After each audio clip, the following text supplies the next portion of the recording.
Welcome to শিক্ষা সংস্থান।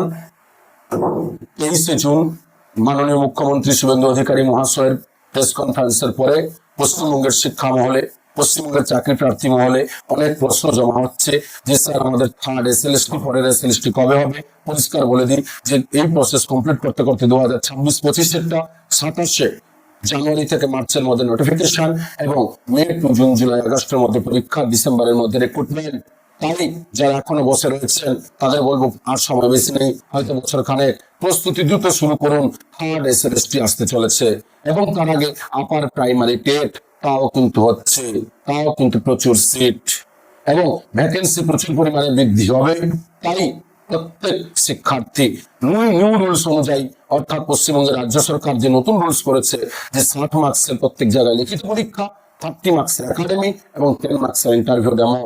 তাই তার জন্য প্রত্যেকে প্রস্তুত হন, যাতে কোন রকম ভাবে আর আঙুল কামড়ে ফিরে না আসতে হয়, যাতে এবারে চাকরি সত্যিকারে পাওয়া যায়, যাতে এবারে বেকারত্বের জ্বালা না থাকে, যাতে প্রত্যেকে নিজের আত্মমর্যাদা শিক্ষকতা বা কর্মের মাধ্যমে ফিরে পান। পশ্চিমবঙ্গ দীর্ঘ 15 বছরের যে অভিশাপে ভুগছে, অভিশাপগ্রস্ত হয়েছে, রিক্রুটমেন্ট বলে কিছু নেই, যেখানে তৎকালীন মাননীয় মুখ্যমন্ত্রী বলেছিলেন যে দুর্গাপূজাটা কি প্রতি বছর হবে, সেই দুর্গাপূজার জবাব কিন্তু দিতে হবে।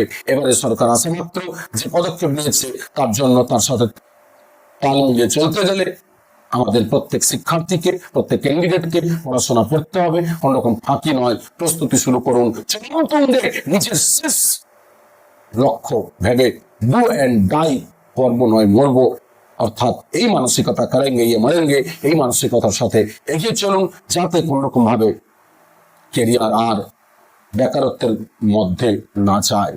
তাই আরো বিস্তারিত তথ্য পাওয়ার জন্য, নতুন নতুন তথ্য পাওয়ার জন্য আমাদের চ্যানেল শিক্ষা সংস্থান বেলঘরিয়া ইউটিউব, ফেসবুক ফলো করুন, ইনস্টাগ্রাম। ধন্যবাদ।